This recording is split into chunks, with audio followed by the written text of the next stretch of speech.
জয় শ্রীরাম বলতো। মুখ্যমন্ত্রী বলছেন ভূতাঙ্গন করবেন। প্রধানমন্ত্রী যে জয় মা কালী বলেছিলেন, বলছেন ওটাতে একটু মা কালী মা দুর্গা। ও জানে না হিন্দুদের কোনো ধর্মীয় মন্দির সরকারি টাকায় হয় না, আর সংবিধানও পারমিট করে না কোনো ধর্মের কোনো মন্দির বলুন, মসজিদ বলুন, গুরুদ্বারা বলুন, চার্চ বলুন, সরকারি টাকায় তৈরি করা যায় না। উনি সংবিধানও পড়েননি, নিজের ধর্মটাও পড়েন, তাই এই ধরনের কথাবার্তা বলছি। 27 তারিখ ভাষা আন্দোলন করবে, আক্রমণ করেছে, বলছে আপনারা কোনো কর্মসূচি করলেই তৃণমূল কর্মসূচি করবে। কালকে যেহেতু আপনারা উত্তরকন্যায় করেছিলেন, করুন না। এত বড় রাজ্য, অন্য রাজনৈতিক দলের কর্মসূচিকে ডিস্টার্ব না করে করতে কেন পারবে না? বিজেপি তো করেছে 600 কিলোমিটার, কংগ্রেসও পলাশিতে করেছে, তা করুন না। না বলছে এত বড় রাজ্য, 11 কোটি দেশ, দার্জিলিং থেকে দীঘা, কোচবিহার থেকে কাকদ্বীপ, এতগুলো জেলা, এত বিরাট এলাকা, কেন করবেন? নিশ্চয়ই করবেন।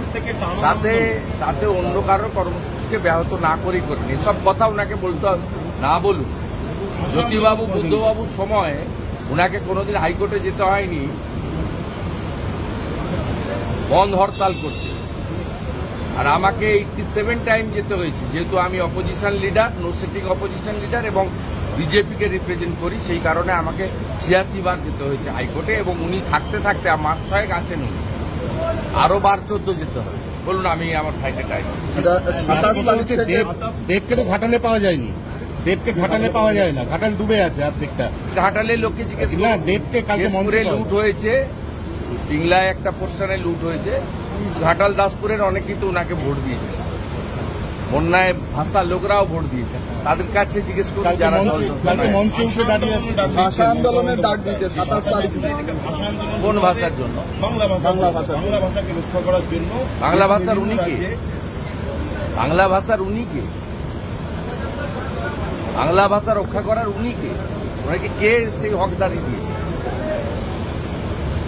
দেয়নি। যেদিন প্রণব মুখার্জিকে রাষ্ট্রপতি করার কথা বলা হয়েছিল বাঙালিকে, সেদিন প্রথম বিরোধিতা উনি করেছিলেন। আর উনি যে পার্টিকে গালাগালি করেন সেই পার্টিটাকে বাঙালি প্রতিষ্ঠা করেছে, ডক্টর শ্যামাপ্রসাদ মুখার্জি। আমাদের বর্তমান প্রধানমন্ত্রীর অ্যাডভাইসার ছিলেন লেট বিবেক দেবরয়, বাঙালি। অর্থনৈতিক উপদেষ্টা যিনি আছেন সঞ্জীব সান্যাল, বাঙালি। কয়েকদিন আগে কেন্দ্রীয় সরকার একজন কৃতি অধ্যাপক অসীম ঘোষকে হরিয়ানার রাজ্যপাল করেছেন, বাঙালি। সব কথা এখানে না বলেই ভালো। ভাইস প্রেসিডেন্টের পদত্যাগ তৃণমূল বলছে আরএসএস এর হাত রয়েছে। তৃণমূল বলছে, আমি মন্তব্য করব না। উনি হেলথ গ্রাউন্ড বলেছেন, উনি এটা বড় মাপের ব্যাপার, আর উনি ভেরি কম্পিটেন্ট পার্সন। ওনার গ্রাউন্ড হেলথ গ্রাউন্ড বলে আমরা দেখেছি মিডিয়াতে, আমি এটা নিয়ে। আপনারা বলছেন যে 17 লাখ রোহিঙ্গা আছে, কিন্তু মমতা দাবি করছেন যে সারা বিশ্বে 11 লক্ষ রোহিঙ্গা আছে, এবং বাকিদের পেলেন কোথায়? আপনারা বাকিদের পেলেন কোথায়? দেখুন, ভারতীয় মুসলিমদের নিয়ে আমাদের কোনো আপত্তি নেই। আমরা কোনোদিন বলি না, আমরা তাদের বিরোধিতা করি না। মোদিজির সমস্ত স্কিমের বেনিফিট কিন্তু সবাই পায়, কিন্তু বাংলাদেশি মুসলমান এবং রোহিঙ্গা মুসলমান তারা ভারতীয় নয়। পরিষ্কার কথা। ভারতীয় যে শিখ, হিন্দু, খ্রিস্টান, জৈন, মুসলিম যেই হোক, তারা ভারতীয়। সবাই মিলেমিশে আমরা থাকবো, যে যার রাজনীতি করুন।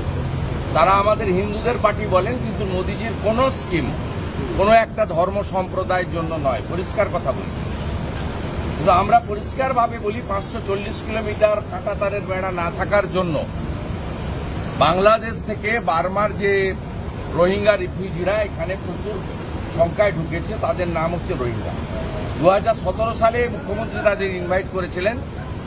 আমরা চাই SIR এর মাধ্যমে তাদের নাম ভারতীয় ভোটার তালিকা থেকে বাতিল করা হোক, এবং তাদেরকে পুশব্যাক করে আমাদের দেশে অভারতীয়দের যেন না রাখা হয়। এটা তো সবার কথা, প্রত্যেক ভারতীয়র কথা। এতে কোনো রাজনীতি, কোনো ধর্ম, কোনো সম্প্রদায়, কোনো জাত থাকা উচিত নয় বলে আমার মনে হয়।